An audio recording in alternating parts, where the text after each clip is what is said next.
Today in our presentation, we're going to take a look at how to develop a writer's workshop in your classroom. The first thing to think about is how to create a writing environment. You want to situate your classroom so that you have an atmosphere that is conducive to allowing students to have conversations about writing and to support the work of the writer. So you want to arrange your seating areas so that students can collaborate and communicate with one another, as well as have opportunities for students to have an independent place to work so that they can be focused and engaged in their writing. So you want to have an area where students can sit maybe at a table where they can work independently and kind of have their own space, but yet they can also collaborate with the other students at the table and have conversation as they're writing and engage in developing each other as writers. You also want opportunities for students to sit alongside the teacher. So a small group table, such as a kidney-shaped table or a round table, where you can pull small groups and work with individual writers through conferences or with a small group of 4 to 6 children. You also want to have comfortable places to gather the whole class, maybe a rug area where you can do your model writing or where students can share their stories that they've written. It's important that you create an environment where you value community of writers and the exchange of ideas. So by having places where students can collaborate at tables or even where peers can get together and have their own little conferences, even nice cozy little places, couches or bean bags, pillows, where a group of 2 or 3 writers can get together and have conversations about their writing. One of the things that's really important to remember is that the classroom should be all about us, meaning the learners and the teacher. It shouldn't be focused on the teacher. And it's easy to see the classrooms that are set up to focus on the teacher because these are typically ones where all of the desks are facing the front of the classroom and the teacher may have a spot where she gives direct instruction. And you might see teacher desks and filing cabinets and materials for the teacher.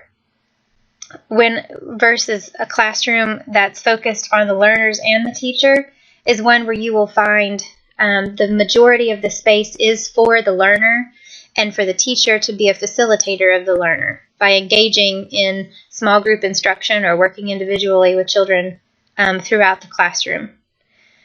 Some other things to think about, because not all classrooms are going to be set up with tables. If you have desks, then a lot of students or a lot of teachers will group the desks together by putting 4 or so desks all facing each other to kind of create their own tables. Another idea that I loved was taking an old table, even a coffee table, but you can take an old table and cut the legs off to make it lower to the ground, because some students prefer sitting on the floor but still need a hard surface to write on.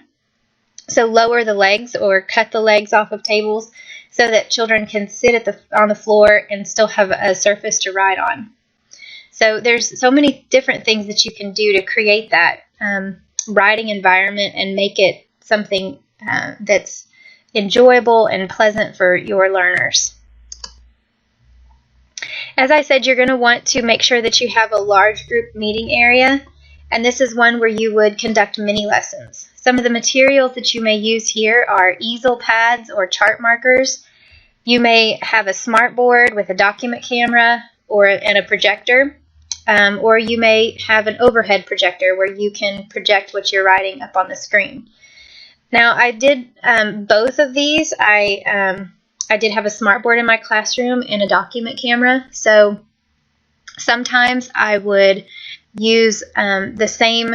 We used a composition book as kind of our journal or our draft book, and so I would write in that draft book just as my students would be writing in theirs. So it was the same format, and I did like using this process for a couple reasons. One, as I said, it was the same structure that the students were going to see when they wrote.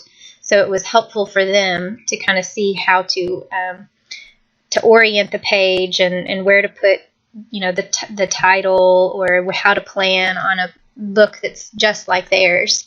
So it was useful in that respect. The other reason that I liked that is because it was something that housed all of my writing, so that I could easily flip back to previous pieces and do a revision. I could look back and kind of show students my own growth in my writing. It was also a great way for me to, if I was going to be working in a conference with an individual student, I might have my draft book there to kind of show them some things that I'd done in my draft book, and use that as a teaching tool. It was also useful just to keep as a collection of my own writings. There's also benefits to the easel pads. It's larger in a more up-close way. Sometimes smartboards can be kind of back from the students. So using the easel pad, I could be a little bit closer to my students, and it was still large enough for them to read.